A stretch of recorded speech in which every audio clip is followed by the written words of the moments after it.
La saison des pluies n'est plus loin. Vente de parapluies et autres gadgets sont remarquables sur les différentes voies de la capitale. Dans cette édition, nous reviendrons sur les commerces liés à cette période de l'année. Après plus de 3 ans d'arrêt, le train de nuit Paris-Nice fait son retour. Bonsoir, bienvenue aux 19h. Il ne passe pas inaperçu, ces vendeurs de parapluies, chaussures ou tenues imperméables sont vite repérés dans les rues d'Abidjan. Ces commerçants voient en la saison des pluies une véritable opportunité pour se faire de l'argent.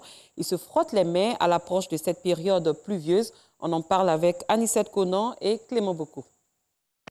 Derrière leurs marchandises, au bord de cette voie d'Adjamé Liberté, Aïssatou et Mariam tentent d'attirer l'attention des clients.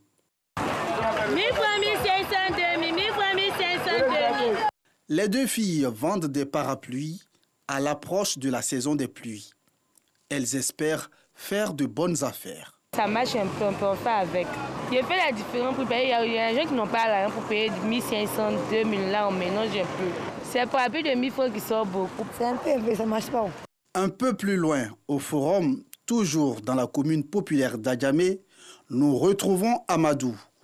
Il est grossiste. Le jeune commerçant déplore l'impact de la crise sanitaire sur son activité. Bon, quand il pleut, on peut vendre par jour, on peut vendre 500 000 comme ça. Mais quand il ne pleut pas, bon, 150, 150, ça dépend aussi. Bon, ça marche un peu. Mais le problème est que maintenant, là, ils ont augmenté les prix aussi. Là où on prend. Bon, je ne sais pas si c'est dû à la Covid, parce que les bagages, là, ça quitte aussi en Chine.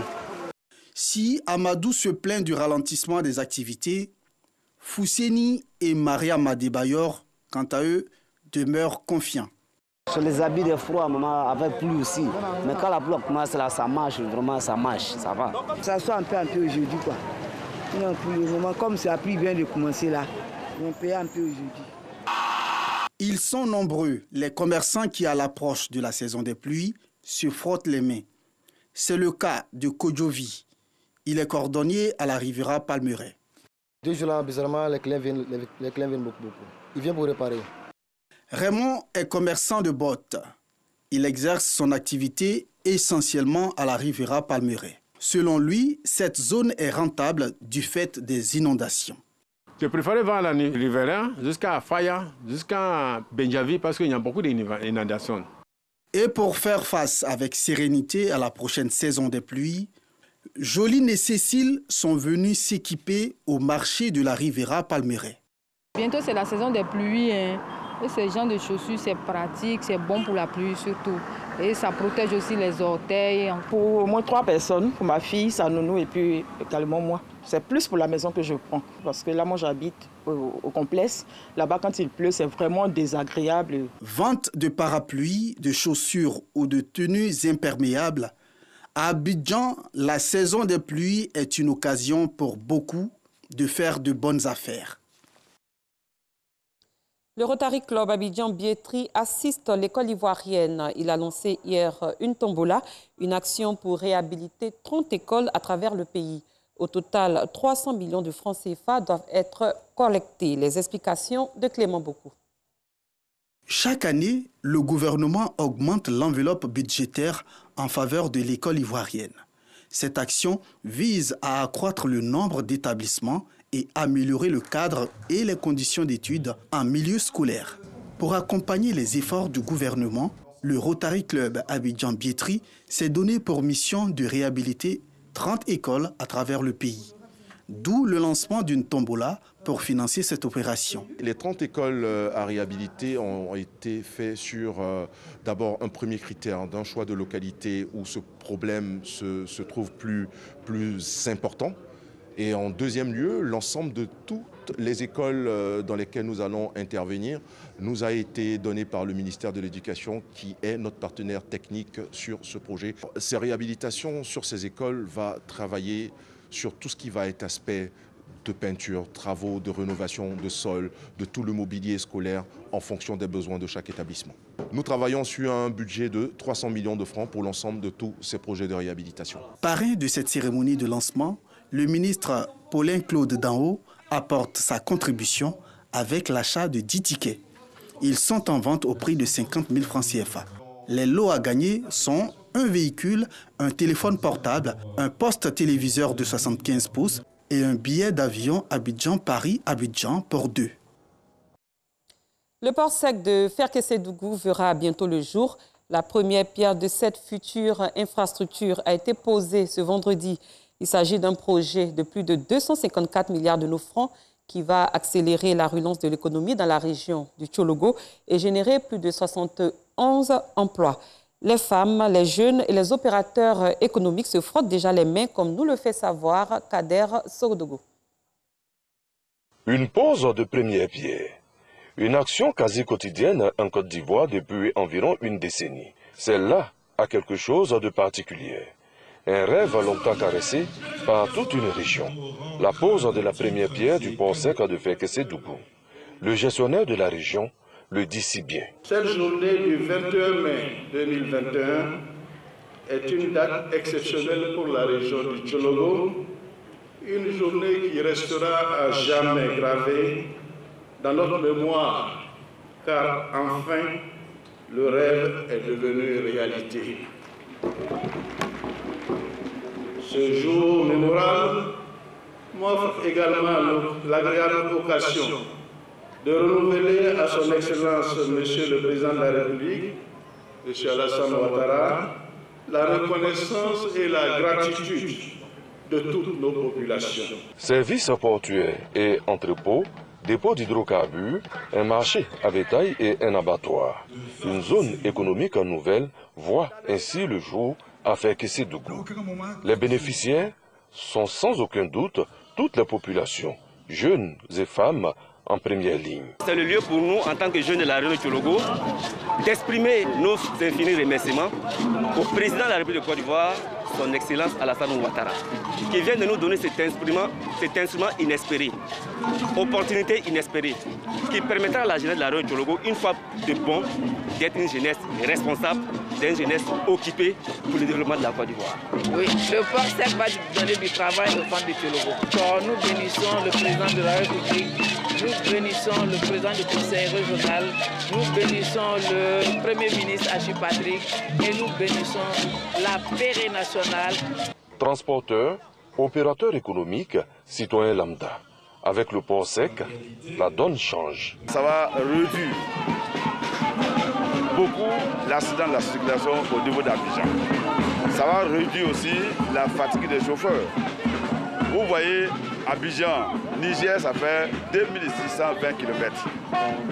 Le Niger, il gagne déjà 1900 km. Bamako, Abidjan, ça fait 1200 km et il gagne déjà près de 600 km de moins. Donc, ça va aider d'abord la rotation des propriétaires de camions et puis l'infrastructure aussi. Le port sec est une chance pour nous, secteur du BTP et de l'artisanat. Plus de 71 000 emplois à l'horizon. L'inauguration du port sec de Ferkessédougou sera faite dans 30 mois. Son coût, 254 171 millions de francs CFA. Le gouvernement veut faire du budget l'affaire de tous. Désormais, les citoyens doivent participer à son élaboration et être informés dans la transparence. La Direction générale du budget et des finances parcourt depuis quelque temps les grandes villes du pays pour présenter le budget programme 2021 aux populations. Notre correspondant Sam Conan a suivi l'étape de San Pedro. Le budget citoyen 2021 présenté aux populations de San Pedro. À travers des sketchs et une présentation PowerPoint, les grandes lignes du budget programme synthétique de l'année 2021 ont été expliquées. Ce document-là, budget citoyen, est élaboré et écrit dans des conditions simples. Il est synthétique, il est simple, il est accessible à tout le monde. De manière à ce que toute la population comprenne bien le budget de l'État. C'est ce qu'on appelle le budget citoyen. Ça, c'est le premier objectif. Secondo, à partir du moment où ils ont compris ce que c'est le budget de l'État, il est important qu'ils se l'approprient. L'objectif également, c'est de faire en sorte que les populations adhèrent à ce qu'on appelle le civisme fiscal. Parce qu'il est important de savoir que c'est avec les moyens collectés auprès des populations et des entreprises que l'État réalise ces dépenses qui contribuent à l'amélioration de la condition de vie des populations. Le budget de l'État expliquait aux populations une grande première selon les participants. Moi, je suis joyeusement heureux pour voir ce travail depuis quelle année. On n'a jamais vu ça. Que maintenant tout le budget, le travail que les gens font, le gouvernement fait, que la population soit informée. Mais nous, on est gâtés. Nous savons que nos gouvernants sont des gens qui sont clairs et ils veulent partager ça à tout le monde. Aujourd'hui, à travers nous, nos populations qui sont derrière nous seront informées. Pour nous autres chefs de communauté, c'est du nouveau. Venir discuter, venir présenter aux chefs de communauté et ce que l'État va faire pour la population. C'est la première fois que nous assistons à cela. Le budget citoyen 2021 a été remis aux différents chefs de communauté, aux directeurs régionaux et aux représentants de la société civile. Après San Pedro, suivra l'étape de Gagnoa. Après plus de 3 ans d'arrêt, le train de nuit Paris-Nice a repris du service jeudi. Installé sur les couchettes suspendues, les premiers voyageurs louent le gain de temps, le prix des billets et un mode de transport écologique. Joël Gossi. Train de nuit Paris-Nice, c'est reparti. La liaison est relancée après plus de 3 ans d'arrêt. Les options de transport pour arriver à Nice le matin, c'est l'avion ou le train de nuit. Donc le train de nuit, c'est très bien, c'est une bonne solution écologique. On gagne une nuit, on arrive et on commence fort. Il y a une ambiance beaucoup plus conviviale. Là, on a un voisin qui est venu nous rejoindre très facilement. Nous, on s'est retrouvés avec plaisir en avance. On a vu qu'il y avait beaucoup de monde qui avait le sourire avant de monter. Donc il y a clairement une ambiance qui n'est pas du tout celle du TGV.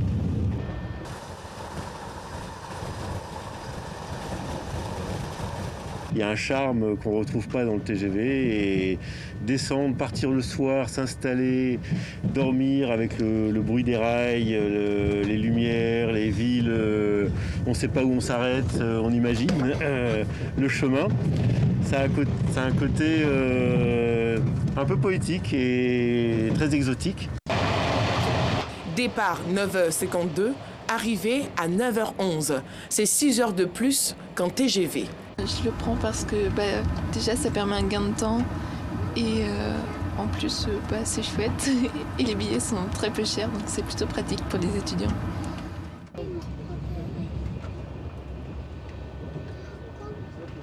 Le matin, se réveiller avec la vue sur mer quand on longe la Méditerranée entre Marseille et Toulon, c'est quelque chose de merveilleux. Et puis en fait on arrive et on a une grande journée devant soi. Donc voilà, c'est quelque chose de très différent, c'est une expérience très particulière et qu'on aime beaucoup.